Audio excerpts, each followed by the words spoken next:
it's all gone. Kimberly Sherman is living a nightmare, as are so many who called Fort Myers Beach their home.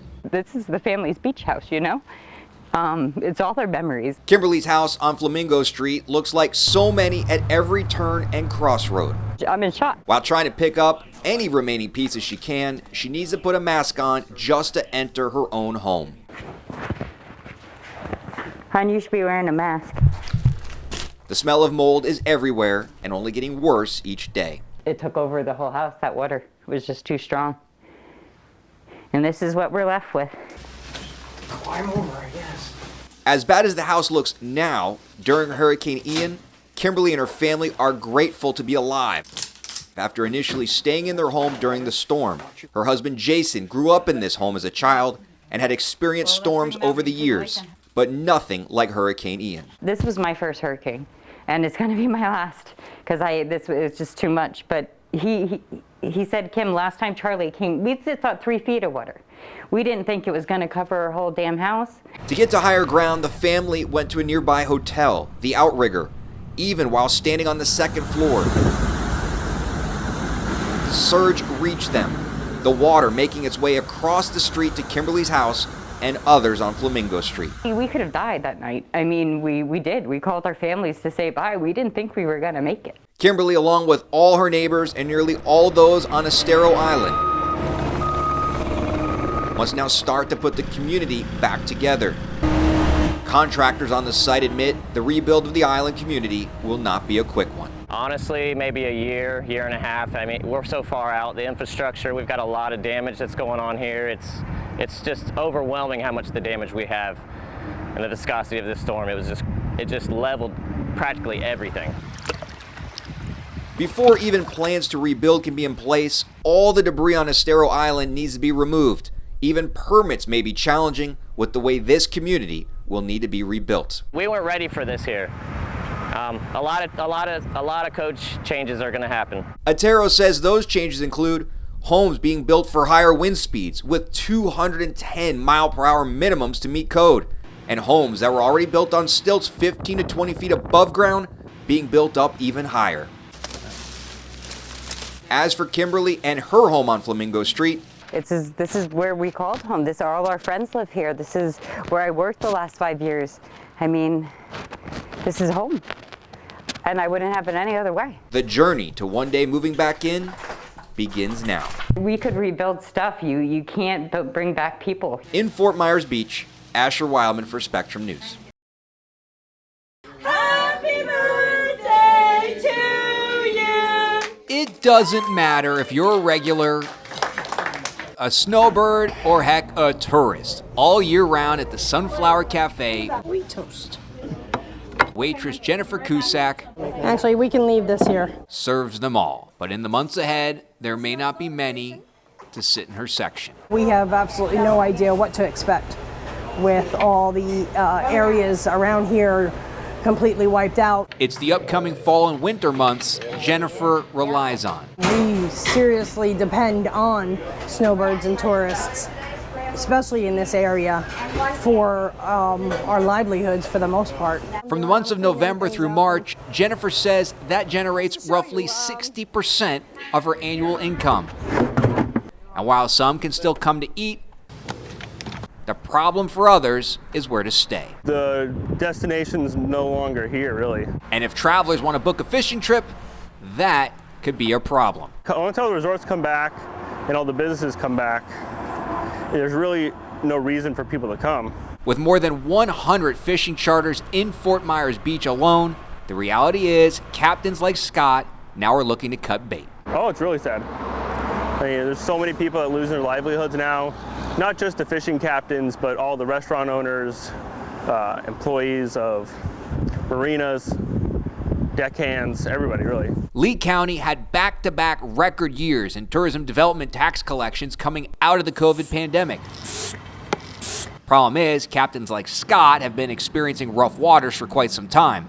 Hurricane Ian, he says, was a sign from God to join the ministry. With Irma, we were slow for about 6 months, and then right as we were recovering from Irma, we had the worst red tide bloom in probably 15, 20 years.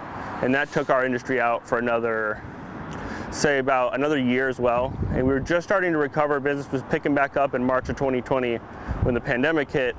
So lost my job a lot of times. I've mourned my job loss a lot of times. So how is this destination community going to recharge itself once again? It'll be forever. Tourism will be down, but business will be booming for Steve Mall and others who are now trying to put the pieces back together again. Oh, it's going to triple. It's outrageous. There's no end to it. I'll probably retire still doing hurricane damage. Because homes, restaurants, and hotels all need power to have the lights on for you. We're pretty much done until they re-insulate and re-drywall, then we come back and put all this new stuff back in. As Fort Myers Beach and parts of Lee County start to put all the pieces back together, many are trying to figure out how to keep it together for what's expected to be a challenging order. Gentlemen, have a wonderful day. Ahead. Be sure to come back. Thank you. For Spectrum News, I'm Asher Wildman. Just to get to their home, the Waxmans must get in their canoes and paddle there. The water now too deep for their truck to get through. It doesn't seem real, you know what I mean? Because if you were just here yesterday, it wasn't in the grass. Their backyard paradise is now mostly underwater. This is the highest anybody's ever seen it. And we've got, what, a couple days till it crests? So we'll see how our handiwork does. The water hasn't quite reached their home, but it's just a few inches away. They're no longer staying there because they can't flush the toilets. But they had to come back there to get a few things. We've gotten really good at putting plastic on everything. A litter box and a few other items. They're hoping the scent will help lure their 2 cats back to them. They got spooked and ran away from a relative's home in nearby Heathrow while they're staying at a hotel. I'm trying not to think about it. Yeah, I feel guilty. So as they leave their home on Missouri Avenue, some homeowners are staying behind still. Steve, you're like the brave heart of Missouri. They don't know where the water will be when they get back here. Like, I guess the reality sinks in as you start to paddle out of your driveway. You know? Like, it's all fun and games until you're really paddling to your car. But they're hopeful their cats will come back to them, and they're trying to stay positive. I mean, at this point, our house is in one piece. You know, we can't use it right now. It's gonna be fine. In Seminole County, Jeff Allen, Spectrum News. Let me see if I can tug from this side maybe, and you can pull on that side. Piece by piece, Janet and Stephen Velasquez are busy tearing apart what's left of their family home. There's very little that floodwaters from Hurricane Ian did not damage. It's so surreal. What do you do? What do you tell your kids, you know? Outside on the driveway, years of memories laid out to dry. There are no words to say thank you.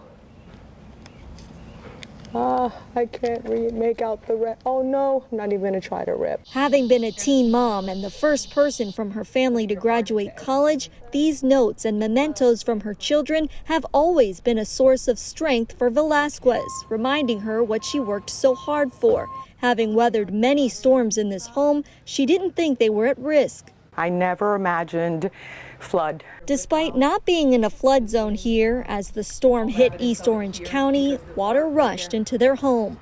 The house had water level was about here. It's a new reality that's hard to swallow as she walks through the now empty rooms where she raised her family. Insurance said that they don't have flood coverage on my policy, and so none of this is covered, that this is all of our responsibility to replace. In the backyard, it's still hard to believe that this now calm river rose up and caused this much destruction. The water got up to this high. While they can no longer live in their home and are unsure of what the future holds, Velasquez is confident they'll get through it one day at a time. What do you do? But just try to slowly pick up the pieces of life and rebuild.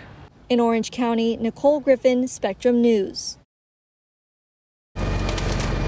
Big Bertha busy at work Monday outside Colleen Tillotson's Sanford home, picking up what Hurricane Ian left behind.